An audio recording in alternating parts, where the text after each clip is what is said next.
নমস্কার বন্ধুরা, আমার চ্যানেল আমাদের রান্নাঘরে আপনাদের স্বাগত। আজ আমি বানাতে চলেছি 3টি ডিফারেন্ট কালারের রোজ মোমোস। এই রোজ মোমো বানাতে কি কি উপকরণ লাগছে তা আমরা জেনে নিই। পেঁয়াজ কুচি, গ্রেটেড বাঁধাকপি, গ্রেটেড গাজর, গ্রেটেড কোয়াশ, গ্রেটেড আদা, গ্রেটেড কাঁচা লঙ্কা, ময়দা, গাজর juice, beet juice, soya sauce. প্রথমে একটি কড়াইয়ে অল্প সাদা তেল গরম করে তাতে গ্রেটেড আদা ও কাঁচা লঙ্কা দিয়ে একটু নেড়েচেড়ে নেব।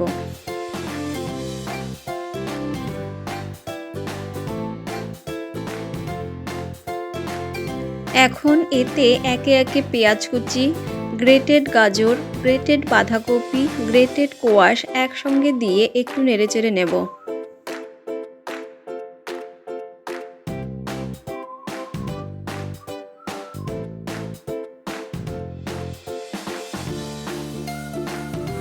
এরপর এর মধ্যে স্বাদমতো নুন ও 1 চামচ সয়া সস দিয়ে একটু সল্টে করে নামিয়ে নেব।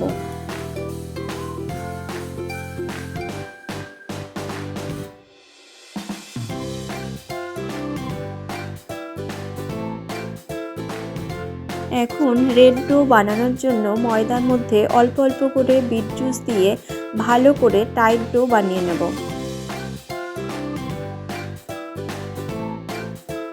একইভাবে গাজরের জুস দিয়ে অরেঞ্জ ডোটাকেও বানিয়ে নেব।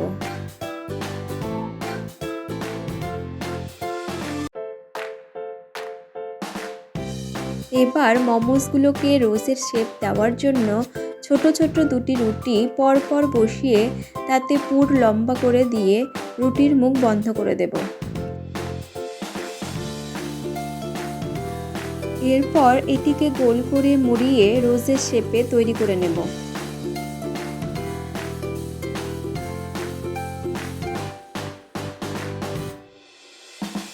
রোজের শেপটা বড় করতে হলে পরপর 3টি রুটি বসিয়ে একইভাবে তৈরি করে নিতে হবে।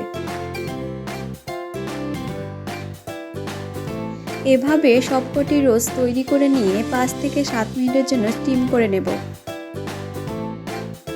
অবশেষে গ্রিন ও রেড চাটনির সাথে এই অসাধারণ রোজ মোমো সার্ভ করে নেব। আর আপনারাও এইভাবে আপনাদের মনের মানুষের জন্য বানিয়ে ফেলুন ভ্যালেন্টাইন ডে স্পেশাল রোজ মোমোস।